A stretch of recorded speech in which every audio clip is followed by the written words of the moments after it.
안녕하세요. 저는 서울에 살고 있는 30대 중반 여자입니다. 저는 현재 시댁 식구들과 연을 끊고 지내고 있는데요. 사연을 듣다 보니 문득 어처구니 없었던 시댁 인간들의 행실이 떠올라 이렇게 사연을 보내봅니다. 저와 남편은 중학생 때 같은 학원을 다니던 가깝지도 멀지도 않던 친구 사이였어요. 그저 지나가다 마주치면 반갑게 인사하는 그 정도 사이였죠. 그렇게 알고 지내던 남편과 저는 고등학생이 되면서 자연스럽게 각자 갈 길을 가게 되었어요. 그렇게 대학에 가고 지금 다니는 회사에 취업을 하게 되었고 그곳에서 남편을 우연히 다시 만나게 되었죠. 그렇게 저희는 가깝게 지내게 되었고 처음엔 반가운 친구 사이로 지내던 저희는 자연스럽게 연인 사이가 되었고 결혼 약속과 함께 상견례를 하게 되었어요.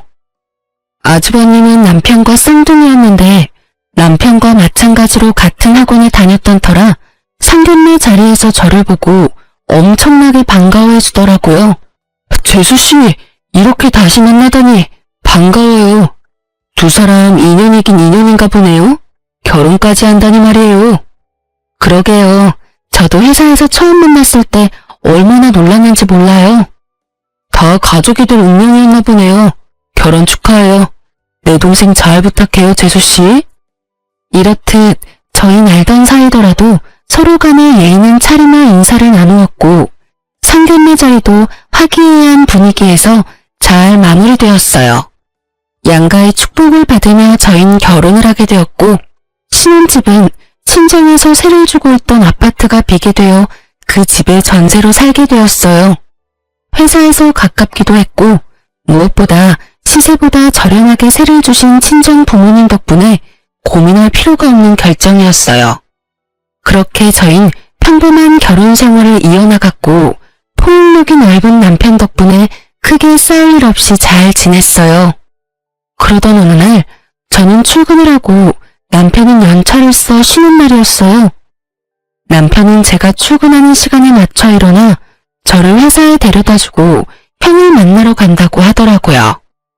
마침 형도 오늘 쉰다고 하면서요. 그래서 전 알겠다고 했고 남편은 마칠 때 데리러 오겠다고 하며 손을 흔들더라고요. 그렇게 전 남편의 배웅을 받으며 출근을 했고 퇴근 시간이 다가왔어요. 다 와간다는 남편의 연락에 회사 앞에서 기다리고 있는데 기다리는 남편의 차는 오지 않았고 이상한 차가 제 앞에 멈춰서더라고요. 그 순간 창문이 열렸고 운전석에 앉은 남편이 타라고 하더군요. 의아했지만 별 생각 없이 전 차에 몸을 실었고 차에 타자마자 남편에게 물어보았어요. 여보, 이 차 뭐야? 중고차로 새로 샀다기엔 등급도 그렇고 주행거리도 그렇고 당신 차보다 나은 게 없는데? 설마 제 값 주고 산 건 아니지? 그게 오늘 형 만난다고 했잖아. 거의 반 강제로 바꿨어. 형 차랑. 이거 형 차야. 뭐? 왜? 몰라. 바꿔달라고 계속 그러잖아. 처음엔 안 된다고 했는데 계속 내 차가 갖고 싶다고 하루 종일 귀찮게 하더라고. 그래서 그냥 바꿔버렸어. 황당하더군요. 남편 차도 그리 좋은 차는 아니었는데 그것마저 탐내며 바꿔가다니 그렇게 안 봤는데 참 어처구니가 없었어요. 시숙도 시숙이지만 남편도 어이없기는 같았어요. 아무리 자기가 총각 때부터 가지고 있던 차라고는 하지만 그래도 이런 일은 상의 정도는 해야 하는 것이 맞는다고 생각했기에 남편에게 단호하게 한마디 했어요. 당신이 지금 웃을 때가 아니야. 일단 차는 이미 바꿨다고 하니까 그냥 넘어가는데 앞으로는 이런 일이 있으면 나랑 상의 정도는 해줘? 나 정말 지금 어이가 없어지려고 그래.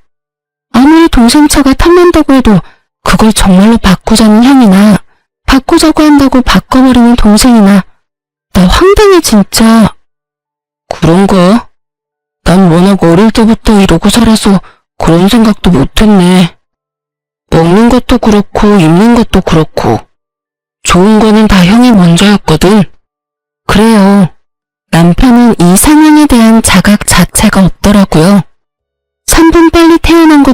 시숙이라고. 남편은 어릴 때부터 집안의 분위기에 휩쓸려 시숙을 머리 위에 이고 산 듯했어요. 이미 등록비까지 다 내고 명의까지 바꿔버린 차이기도 했고 곧 임신 준비도 할 예정이라 차를 한 대 더 살 예정이었던 터라 그냥 넘어가기로 했습니다.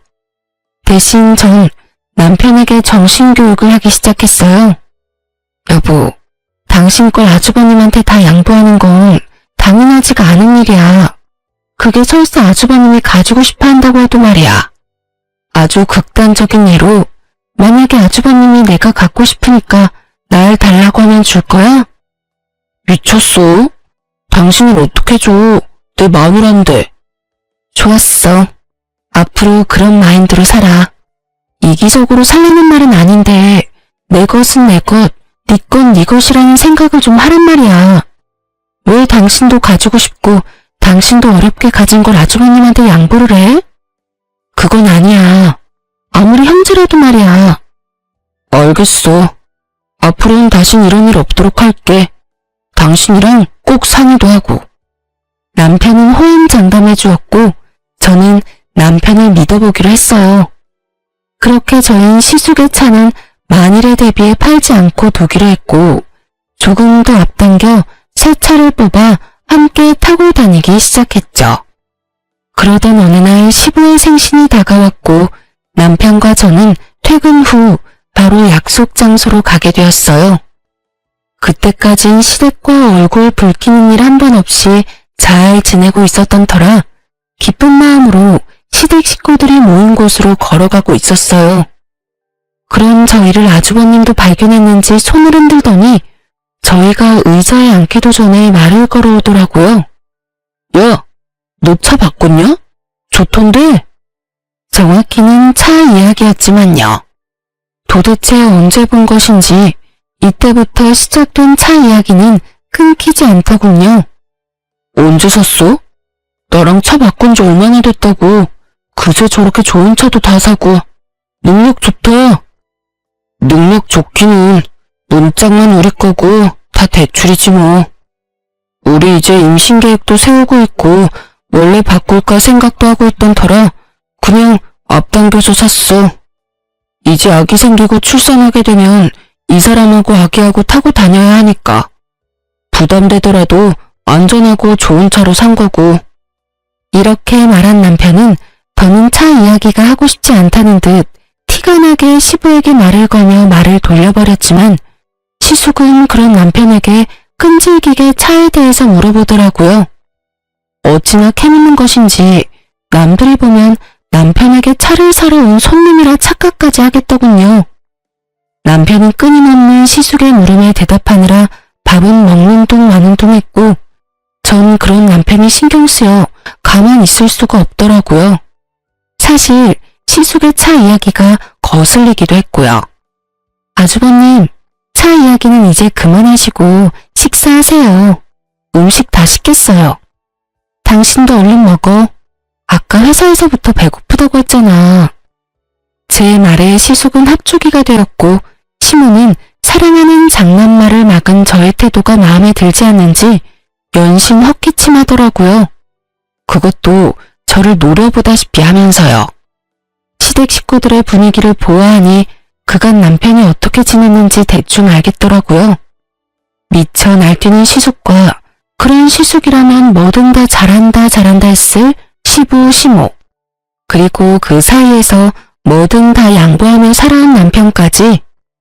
전 시모가 노려보든 말든 남편을 챙겨주며 남편의 길을 살려주었고 저를 노려보던 시모도 이내 저에게서 시선을 거두고 시부와 시숙을 챙겨주더군요. 분위기가 티나게 확 가라앉았던 터라 이쯤에는 더는 차 이야기는 꺼내지 않겠지 했는데 시숙은 식사 자리가 끝나고 주차장을 가는 내내 저희에게부터 차 이야기를 하더라고요. 저의 표정은 점점 굳어져만 갔고 남편은 해탈을 했는지 표정에서 그 어떠한 감정도 보이지 않더군요. 이윽고 우리 차 앞에 섰을 때 시숙의 입에선 어이없는 말들이 흘러나오더군요. 야, 차 키 좀 줘봐. 차 키는 왜? 승차가 어떤지 보게. 조심해서 탈 테니까 얼른 차키 줘봐. 전 제 두기를 의심했어요. 차키를 맡겨둔 것도 아니고 어쩜 저렇게도 당당하게 차키를 달라고 하는 것인지 도무지 이해가 되지 않더라고요. 시숙도 시숙이었지만 더 어이없는 건 시부시모였어요. 시숙이 차키를 달라고 하니 말리기는커녕 고개까지 끄덕이며 남편에게 차키를 내놓으라고 하는데 헛웃음이 나려고 하더군요. 전 혹시나 남편이 바보같이 차키라도 주면 어떻게 해야 하나 싶어 남편을 보았고 남편은 여전히 감정이라고는 없는 표정으로 말했습니다. 보험 때문에 안 돼. 이 차는 이 사람하고 나하고만 운전할 수 있다고. 그러면 먼저 가볼게. 나 피곤해서 얼른 가서 쉬어야겠어. 이렇게 말한 남편은 저를 후다닥 조수석에 태우더니 누가 막을 새도 없이 운전을 해서 그 자리를 빠져나와 버렸습니다. 그렇게 집으로 돌아온 남편은 밝게 웃으며 이렇게 말하더군요. 여보. 당신 말대로 했더니 속이 다 후련한 거 있지? 나 사실은 이때까지 살면서 좀 억울한 적도 있었는데 양보해야 한다고 워낙 그러니까 그게 맞는 줄 알았거든? 그런데 아니었나 봐. 속이 막 후련한 거 보니까 사람 고쳐 쓰는 거 아니라고 했는데 이날 남편의 모습은 개선의 의지가 보였고 충분히 고쳤을 수 있을 것 같더라고요.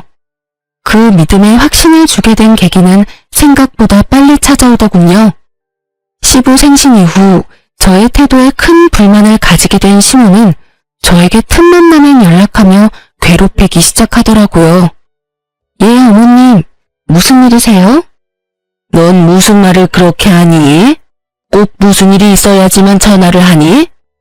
아니요, 그게 아니라 혹시나 무슨 일이 있나 싶어서요. 아무 일도 없다. 네가 생전 나한테 먼저 전화하는 일이 없으니 나라도 먼저 해야 하지 않겠니? 이렇게라도 하지 않으면 며느리 목소리도 있겠어. 어제도 그제도 저에게 전화해 30분이 넘는 시간 동안 잔소리를 한 것은 기억도 나지 않는 것인지 이런 식으로 말도 안 되는 트집을 잡아대기 시작하는데 미칠 지경이더라고요.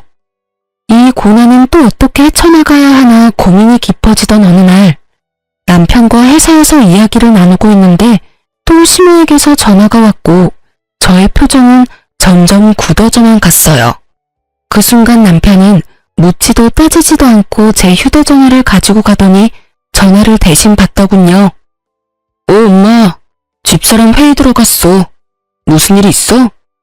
아, 그냥 했다고? 난 또 회사 있을 시간인 거 엄마도 뻔히 알 건데 전화 오길래 무슨 급한 일 있는가 싶어서 대신 받았더니 엄마, 앞으로는 급한 일이나 할 말 있으면 나한테 전화해. 집사람 요즘 회사에서 중요한 일 맡게 돼서 바빠. 알겠지? 그럼 끊어 엄마. 이러고 전화를 끊어버리는데 통쾌한 건 둘째치고 얼마나 든든했나 몰라요. 이렇게까지 제 편이 되어줄 거라고는 생각도 못했는데 시댁 복은 없었어도 남편 복은 있다는 생각이 들며 참 고맙더라고요. 그렇게 시모에게선 더는 연락이 오지 않았고 평범한 하루하루를 보내고 있었어요. 그러던 어느 날 시숙의 결혼 소식이 들려오며 상견례 날짜가 정해졌다며 집으로 오라고 하더군요. 날짜 정도는 전화로 말해주면 될 텐데 굳이 집으로 오라고 하니 조금 의아한 마음도 있긴 했지만 생각해보니 얼굴 뵌 지도 오래된 것 같아 좋은 마음으로 겸사겸사 시댁으로 가기로 했어요. 남편과 저는 함께 퇴근하고 시댁으로 향했고 시댁에 도착하니 왜인지 모르게 분위기가 무겁더라고요. 원래라면 너스레를 떨며 장난을 걸어와야 하는 시숙이 조용한 것도 그렇고 묘하게 제 눈치를 살피는 시부 시모도 그렇고요. 남편은 무언가 알지 않을까 하는 마음에 남편의 눈치를 살피니 남편 역시 아무것도 모르는 눈치더라고요. 그렇게 식사는 시작되었고 밥이 입으로 들어가는 것인지 코로 들어가는 것인지 알 수 없는 그야말로 체할 것만 같은 식사 자리가 계속되고 있었어요. 도대체 무슨 이야기를 하려고 그리도 눈알들을 바삐도 움직이는지 알 순 없었지만 곤란한 부탁인 건 분명한 것 같아 전 애써 모르는 척하고 있으니 답답했던 시모가 운을 띄우기 시작하더군요. 이야기 들었지? 우리 장남이 드디어 결혼을 한다는구나. 상견례는 이번 달 마지막 주말에 하기로 했어. 그래요? 그러면 그날 시간 비워둘게요. 그나저나 좋으시겠어요, 어머님. 늘 아주버님 걱정하셨는데 이제 그 걱정은 안 하셔도 되겠네요? 그 걱정은 덜었는데 다른 걱정이 생겼지 뭐니. 어휴. 왜요? 무슨 일 있으세요? 그게 마땅한 집이 없지 뭐니? 집이 마음에 들면 돈이 없고 돈에 맞추니 집이 형편없고 그래서 요즘 고민이 깊어. 아, 그래서 다들 표정이 안 좋으셨구나. 그렇지 않아도 친구들 보니까 집 구할 때 다들 고민 많이 하더라고요.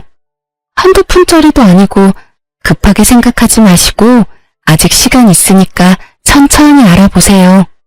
잘 알아보면 괜찮은 집도 꽤 있을 거예요. 그렇겠지? 그런데 너희 집은 어떠니? 살기가 괜찮니? 이때부터 무언가 이상함을 감지하기 시작했던 것 같아요.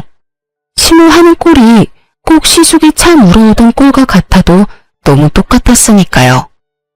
그래도 설마 저희도 전세로 사는 집인데 눈독을 들이는 걸까 하는 생각이 들었고 그저 저희 아파트에 매물이 났는가 보다 하고 생각했어요. 그래서 전 최대한 솔직하게 말했습니다.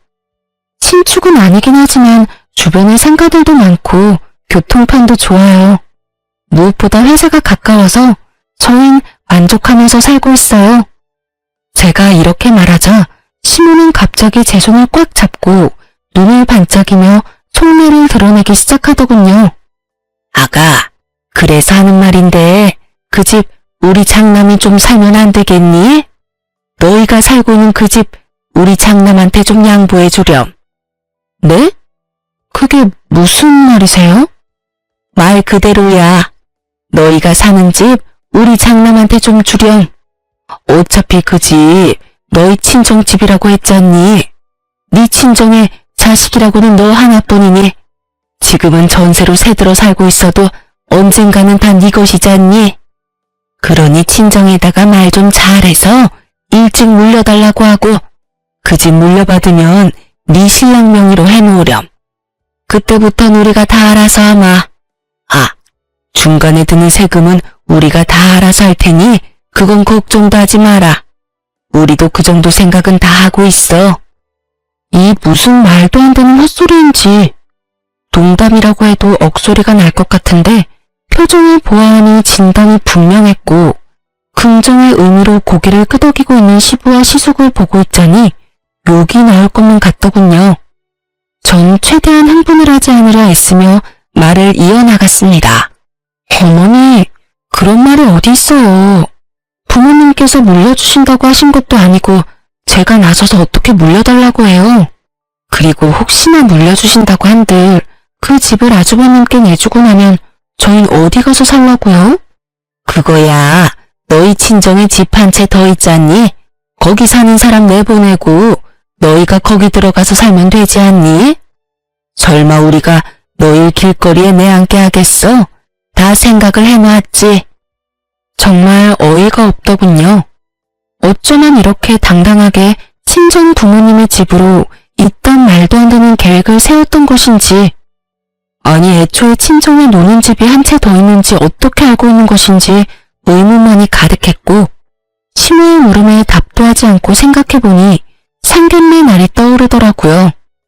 저희가 상견례를 할 당시 아빠가 한 채는 지금 세주고 있고 한 채는 곧 비니 저희 보고 들어가서 살라고 했던 말씀을 하셨고 시댁 식구들은 그 말을 이때껏 기억하고 있다가 이런 계획을 세운 듯 했어요. 짧은 찰나였지만 곱씹으면 곱씹을수록 어이없고 화가 치솟더군요. 전 더는 흥분을 가라앉히지 못하고 언성을 높였고 남편 역시 더는 듣고 있을 수 없다는 듯 제 말에 이어 고함을 지르더라고요. 어머님, 제발 말도 안 되는 소리 좀 하지 마세요. 그게 말이 된다고 생각하세요?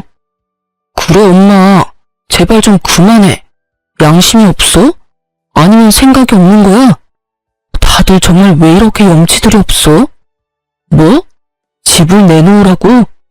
우리한테 집 맡겨놨어? 심지어 그 집, 처가집이야. 우리 돈으로 장만한 집을 내놓으라고 해도 제정신이 아니라고 할 마당에 뭐? 처가에서 집을 받아와서 내놓으라고? 그게 제정신 박힌 사람들이 할 일이야. 그야말로 남편은 울분을 토해내기 시작했고 그런 남편을 보던 시부가 자리에서 벌떡 일어나더니 남편의 뺨을 때리더라고요. 어디서 큰 소리인 거야? 네 눈에는 부모는 보이지도 않는 거냐? 내가 널 이따위로 가르치든? 그럼 이 말도 안 되는 소리를 그냥 듣고만 있어야 했나요? 뭐가 그렇게 말도 안 된다는 말이냐? 우리도 다 생각해보고 내린 결론이야. 어차피 노는 집이고 어차피 너희가 물려받을 집인데 좀 일찍 물려받아서 네 형 결혼 선물로 집 한 채 주는 게 뭐 큰일이라고 이리도 큰 소리인 거야? 뭐가 그렇게 큰일이라고 하셨어요? 이게 큰일이 아니라고요? 그래. 너희가 눈 딱 감고 집만 받아오면 간단하게 해결될 일 아니냐?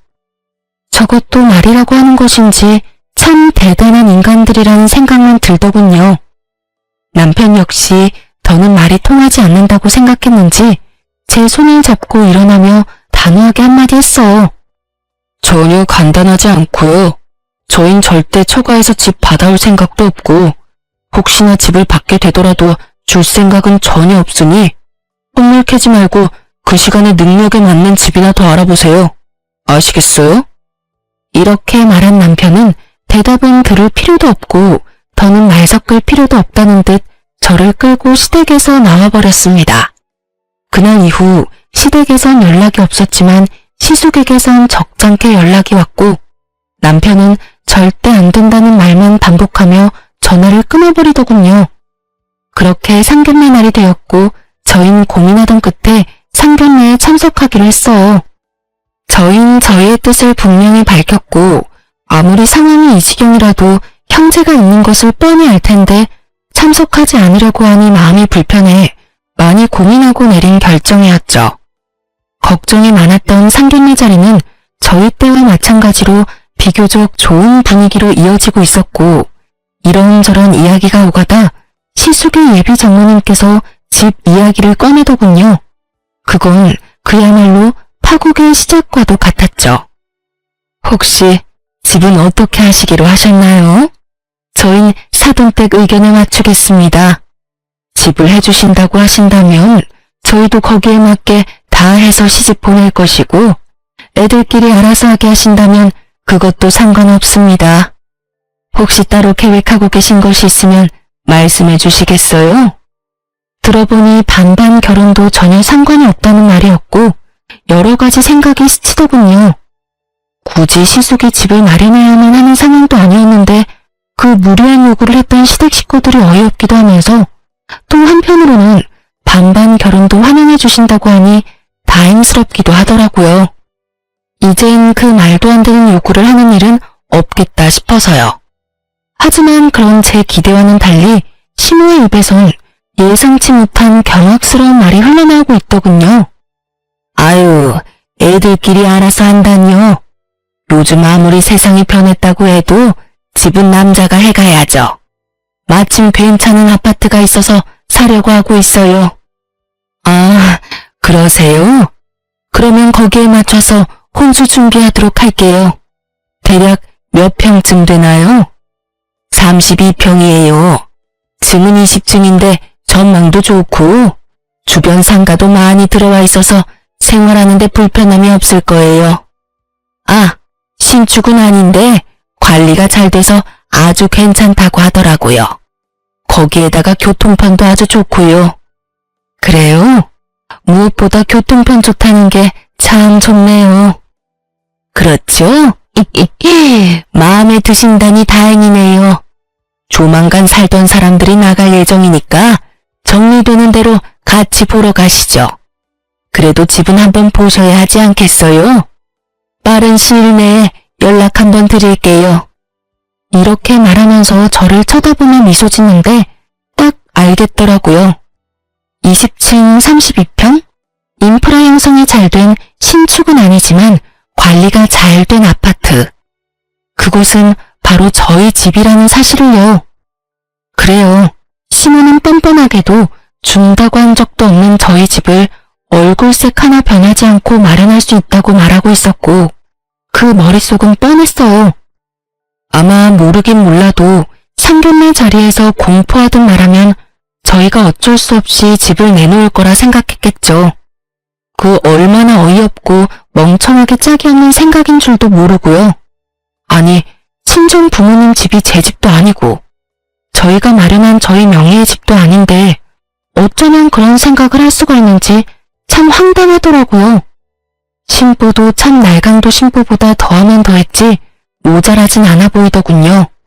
시댁에서와 마찬가지로 시부 시숙의 표정은 평온하기 그지없음으로써 이 말도 안 되는 생각과 같다는 뜻을 표하고 있었고 저와 남편의 표정은 점점 굳어져 가고 있었어요. 전 상견례 자리고 나발이고 더는 참을 수가 없었고 시모에게 마지막으로 확인하기로 했어요. 어머님, 혹시 지금 마련할 수 있다는 아파트가 저희가 살고 있는 집인가요?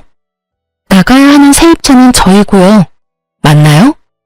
그래, 그때 다 이야기되지 않았니? 우린 충분히 다 설명했다고 생각하는데 할 말 있거든 집에 가서 이야기하자꾸나. 오늘이 어떤 날인지 모르니? 일단 상견례 자리부터 마무리하고 그때 이야기해. 알겠니? 당황하는 기색 하나 없이 뻔뻔하기 그지없는 얼굴로 딱 이렇게 말하는데 정말 헛웃음이 나며 눈앞이 캄캄해질 만큼 감당할 수 없는 화가 오르는 느낌을 받았어요. 떠오르는 많은 말들이 뇌를 거치지 않고 입으로 나오려는 순간 지나치게 차분한 남편의 목소리가 들려오더라고요. 말씀 중에 죄송한데 제가 중요하게 꼭 드리고 싶은 말이 있네요, 사돈 어르신. 지금 저희 쪽에서 말하고 있는 그 아파트는 아마 마련하지 못할 겁니다. 그 집은 저희가 살고 있는 집인데 저희가 내어줄 생각이 전혀 없거든요. 아니, 내어드릴 수가 없다는 말이 더 맞겠네요. 그 아파트 저희 처가에서 저희가 좀 더 편안하게 결혼 생활하라고 저희에게 세주신 집입니다. 그런 집을 저희 부모님께서 며칠 전부터 계속 내놓으라고 생떼 아닌 생떼를 부리시네요. 남편의 말에 사돈댁에게선 아무 말 없이 표정이 굳어버렸고 그런 상황을 살피던 시모는 노발대발하며 남편을 핀잔하고 나서더군요. 아닙니다, 사돈. 다 오해예요. 넌 왜 그런 말을 하는 거야? 그리고 생떼? 그게 부모한테 할 말이야? 그럼 이걸 보고 생떼라고 그러지 달리 뭐라고 할 수 있겠어? 분명 안 된다고 했지. 처가에 집을 맡겨놓은 것도 아니고 형이 장가가는데 왜 우리가 처가댁에서 집을 받아와야 해? 그것도 주신다고 한 적도 없는 집을 말이야. 그런 걸 보고 날강도 신부라고 하는 거야, 엄마. 어때요, 사돈 어르신들? 제 말이 틀렸습니까? 저희 부모님께서 처가에 가서 집을 받아오라고 하더군요. 그것도 두 채나요. 한 채는 지금 저희가 사는 집인데 그 집엔 형이 들어가서 산다고 하고 한 채는 저희 보고 들어가서 살라고 하는데 이게 말이 되는 상황이라고 생각하십니까? 너 정말 그만하지 못해? 이 자리가 무슨 자리인지 잊었어? 네 형 결혼 망치려고 작정했니 너? 결혼 망치려고 작정한 사람은 내가 아니라 식구들이지. 어떻게 하나같이 그런 생각들을 해? 누구 하나 말리는 사람이 없냐고. 그때도 분명하게 말했는데 못 알아들을 것 같으니까 다시 한번 말해줄게. 우린 절대로 처가에 집 달라고 할 생각도 우리가 사는 집 내줄 생각도 없으니까 쓸데없는 꿈 꾸지 마. 알겠어? 내 부모, 내 형이지만 난 정말 이해가 안 된다. 어쩌면 이리도 뻔뻔하게 이런 생각, 이런 말을 할 수가 있는지 말이야. 개판 5분 전. 딱 이 말에 어울리는 분위기가 되고 눈알이 튀어나오게 남편을 노려보며 씩씩거리는 시부 시모와 자신의 예비 처가 식구들의 눈치를 살피는 시숙. 그리고 여전히 평온하게 그지없는 남편 사이에 무거운 정막만이 흐르던 그때 시숙이 입을 열더군요.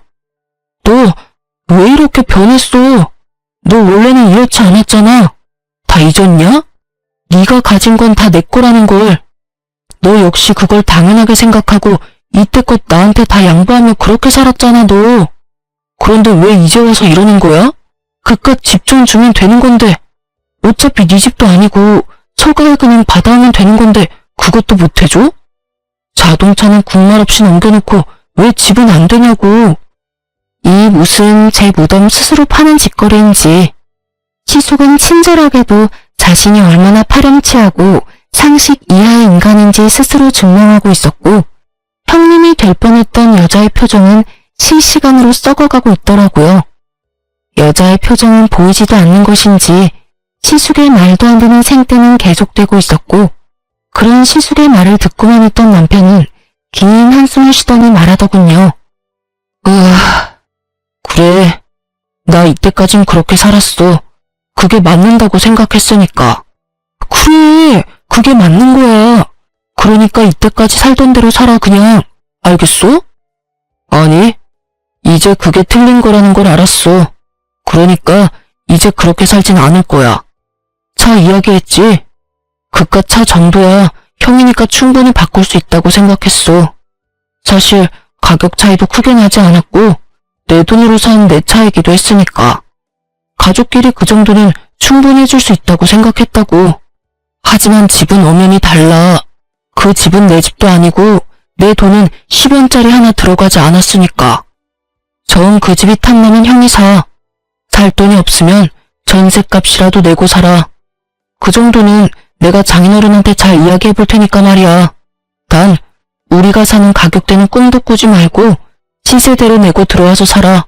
알겠어? 남편은 오목조목 흥분 하나 하지 않고 말하더라고요. 그 모습을 지켜보고 있는데 든든하기도 하고 통쾌하기도 해서 10년 묵은 채증이 쑥 내려가는 기분마저 들더군요. 이런 제 심정과는 달리 아무 말 하지 않고 있던 시부가 머리 끝까지 화가 났는지 막말을 쏟아내기 시작했어요. 너 이 새끼야, 지금 뭐 하는 짓이야? 네가 제정신인 거야? 이 자리가 어떤 자리인데 여기서 그딴 말을 짓거리는 게야? 그냥 알겠다고 하고 좋게 넘어가도 될 문제를 굳이 이렇게까지 만들어야 속이 시원해? 그때 이 아비한테 한 대 맞고도 정신을 못 차렸구나. 이 쓰레기 같은 놈, 부모 형제한테 이딴 식으로 굴고 네가 잘 될 것 같아? 이렇게 막장 드라마와도 같은 상황은 절정을 향해 달려가고 있었고, 내내 말 한마디 없이 지켜만 보고 있던 여자가 자리에서 일어나더니 시숙을 쏘아보며 말하더군요. 와, 진짜 가지가지한다. 당신이나 당신 부모님들이나 다 정상이 아니구나. 난 진짜 이해가 안 돼서 그러는데 지금 본인들이 얼마나 말도 안 되고 상식 밖의 요구를 하고 있는지 정말 몰라? 아, 됐어. 이제 와서 그게 뭐가 중요하겠어. 그냥 우리 파혼하자. 결혼 없던 일로 해. 여자의 말이 끝나자마자 참고 있던 여자의 부모님들은 말 섞을 가치도 없다는 듯 자리를 떠나버렸고 여자도 나가려는 순간 시숙이 무릎까지 꿇고 앉아 여자를 붙잡고 애원을 하기 시작하더군요. 자기야, 왜 이래? 파혼이라니. 결혼을 하지 말자니. 우리 사랑하잖아. 그런데 어떻게 헤어져서 살아? 응? 그러지 말고 다시 생각해. 당신도 나 없이는 못 산다고 결혼하자고 했었잖아. 사랑? 당신 없이 못 살아? 그건 그때고 지금은 달라졌어. 그땐 당신이 이렇게까지 파렴치한 인간인지 몰랐을 때 말이고, 지금은 당신이 얼마나 인간 이하의 생각을 가지고 있는지 다 알아버렸거든. 무슨 말을 그렇게 해? 아파트 때문에 그래? 그거라면 아무 걱정하지 마. 이 녀석이 요즘 좀 제정신이 아니라서 그래. 조금만 기다려주면 내가 무슨 수를 써서라도 아파트 받아올게. 정말이야, 맹세할 수 있어. 시숙의 말을 듣고 있던 여자는 어이가 없다는 듯 시숙의 팔을 뿌리치며 코웃음을 치며 말하더군요. 야, 넌 어떻게 그런 생각을 할 수가 있는 거야? 이제 신기하기까지 해.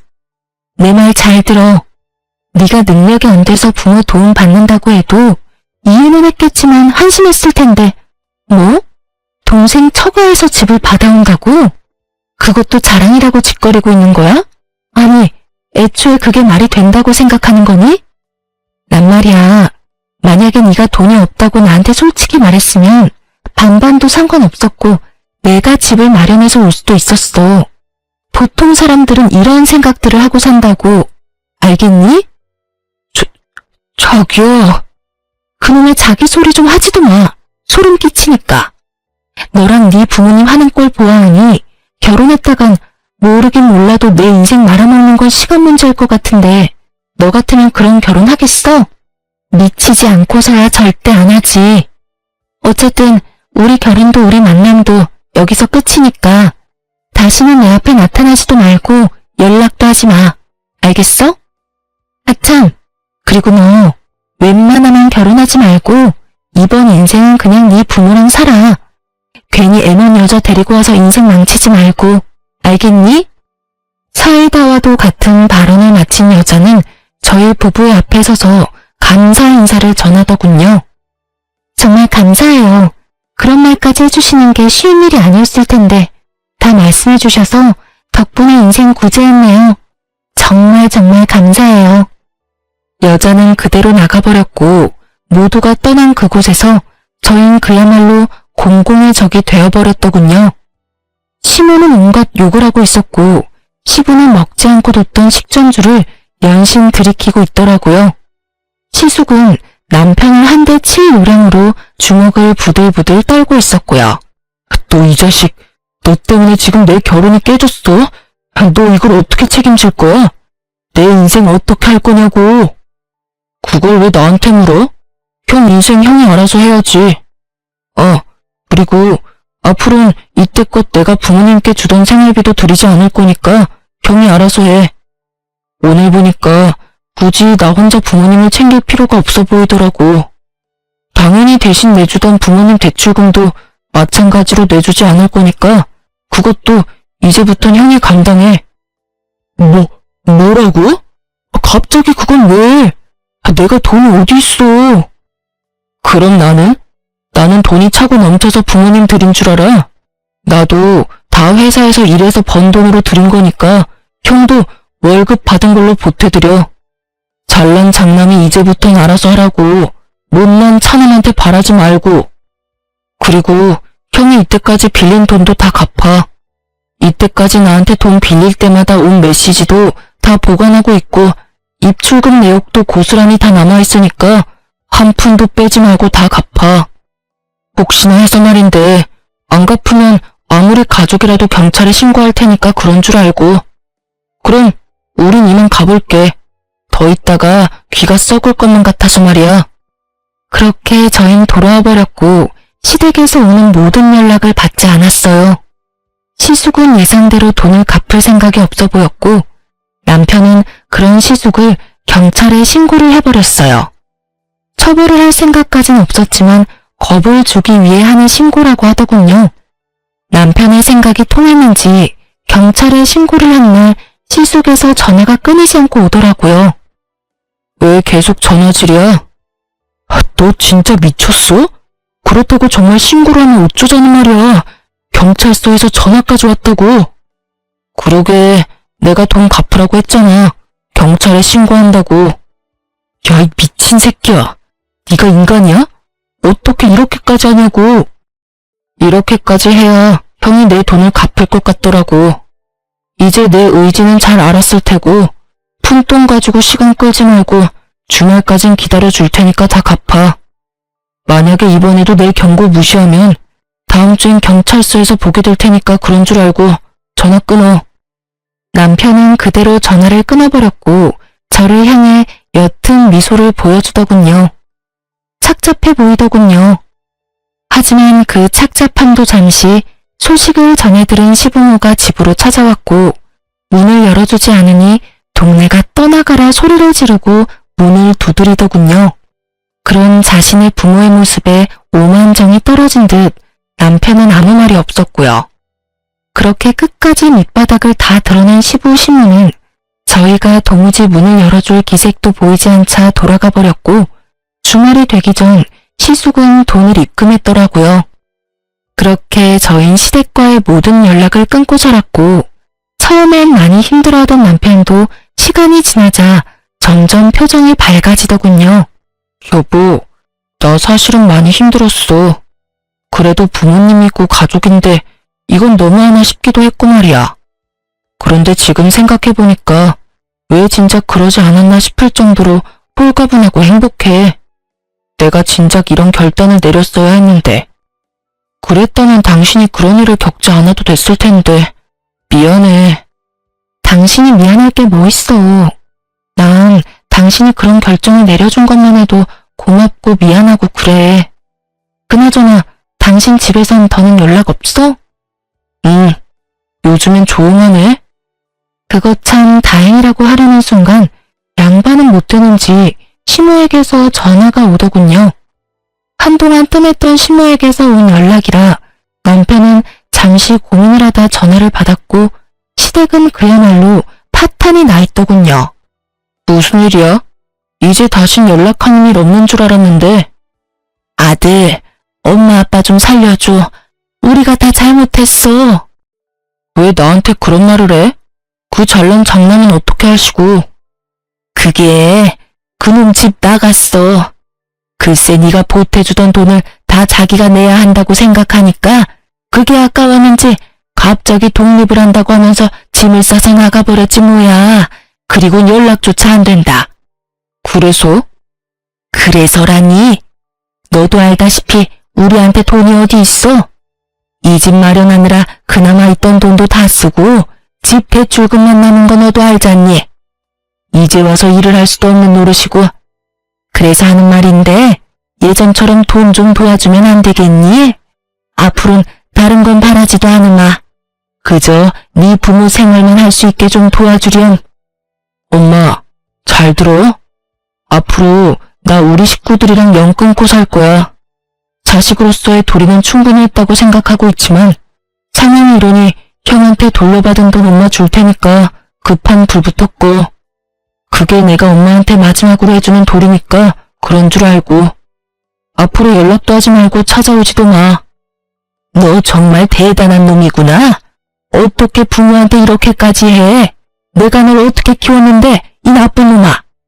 이게 다 그년 때문이지? 네 마누라가 다 시켰지? 넌 그년이랑 결혼하기 전까진 이러지 않았어. 않았다고. 넌 부모보다 여자가 더 중요하니? 그딴 년이랑 당장 이혼해라. 당장 이혼하란 말이야. 시모의 절규 섞인 고함이 들려오고 남편은 아무런 대꾸도 하지 않고 전화를 끊어버리고선 시댁 식구들의 번호를 다 차단해버리더군요. 저 역시 다 차단해버렸고요. 그렇게 저희 시댁과의 연을 끊어버렸고 시댁 소식은 평소 남편을 많이 아껴주시던 작은 어머님을 통해 듣게 되었어요. 잘 지내니? 네, 작은 엄마. 잘 지내시죠? 그런데 무슨 일로 전화를 다 주셨어요? 이야기 다 들었어. 가족들이랑 연 끊었다며? 네, 어쩌다 보니 그렇게 됐어요. 그래. 너처럼 바보같이 순하던 애가 그렇게까지 한 데에는 다 이유가 있겠지. 다들 잘 지내시죠? 잘 지낸다고? 잘 지내기보단 드디어 정신 차리고 살고 있지. 너하고 연락도 끊기고 돈 넣을 구멍이 없으니까 글쎄 네 부모들이 네 형 회사에 찾아갔다고 하더구나. 회사 앞에서 자리 퍼질고 앉아서 울고불고 하니까 사람들 몰려서 구경하고 난리였나 봐. 그 사람 많은 회사 앞에서 네 형이랑 네 부모랑 큰 실랑이가 일어나고 네 형이 결국 네 부모님들을 내팽개치다시피 하고 도망쳤다고 하더구나. 그러니 어떻게 됐겠어? 입 달린 것들은 다 한마디씩 하고 부모 버린 자식이라고 회사에 소문이 파다하게 다 퍼졌을 거야. 네 부모님들은 처음엔 나한테 전화가 와서 두 아들 다 나쁜 놈이라고 하면서 하소연을 하더니 돈 좀 빌려달라지 뭐니. 나라고 뭐 돈이 있겠니? 아니, 있다고 해도 안 빌려주지. 그래서 없다고 했더니 그 자랑자랑하던 집 팔고 작은 집으로 이사했다고 하더라. 그 덕에 빚은 대충 다 갚은 것 같던데 생활비가 없으니 소일거리라도 하면서 근근히 생활하고 있나 봐.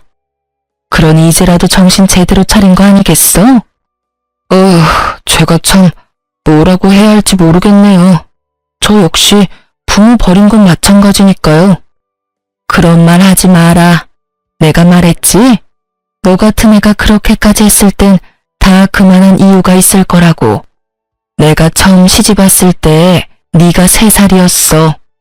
넌 그때부터 몇 분 일찍 태어난 형도 형이라고 얼마나 눈치를 살피던지. 그 어린 게 뭘 안다고 그렇게 했겠어? 다 네 부모가 그렇게 강요하면서 키웠으니까 그랬지. 난 네가 이렇게 해주길 내심 바랬단다.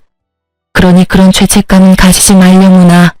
살다가 더 많이 살아가다가 네 마음도 많이 누그러지고 네 부모님들도 반성 많이 하면 그때나 돼서 한번 찾아뵙거라. 그러면 되는 거야. 그렇게 말씀해 주셔서 감사해요. 그래. 이런 말하기 그렇지만 이제라도 연 잘 끊었다. 이제부턴 네 가정 잘 꾸리고 살아가. 이제 네 가족은 네 집사람이니까 행복하게 해주렴. 네, 작은 어머니. 작은 어머님의 위로를 받은 남편은 한결 더 편안해 보였고 그 소식을 마지막으로 저흰 시댁 소식을 들을 수가 없었어요. 저흰 잘 살고 있어요.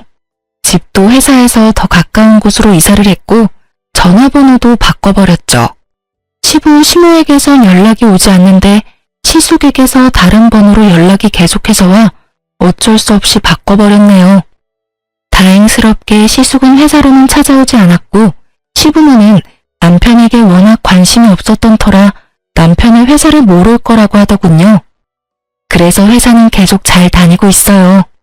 아, 그리고 저 임신을 했어요. 지금은 5개월째이고 아기도 저도 아주 건강하답니다. 출산이 다가올수록 어쩔 수 없이 시부모님 생각이 나더라고요. 그래서 남편에게 혹시나 연락을 하고 싶다면 그렇게 해도 된다고 했더니 남편은 이렇게 말하더군요. 사실 생각이 나지 않는다면 거짓말이지. 그래도 나 연락 안 할 거야. 이런 일로 연락하기 시작하고 다시 왕래하기 시작하면 같은 일이 반복될 게 뻔해. 덩달아 우리 애한테도 피해가 갈 거고. 난 이제 그런 일 내 가족이 겪게 하진 않을 거야. 남편의 뜻은 확고해 보였고 저도 그 이후론 말을 꺼내지 않았네요. 그러면서 하는 말이 그래도 돌아가시기 전엔 연락을 드려 찾아뵐 것이라고 했고 그땐 저도 함께하겠다고 했어요. 저흰 이렇게 살고 있어요. 요즘 남편과 저의 유일한 낙은 건진 때마다 무럭무럭 자라고 있는 아기를 보는 것이네요.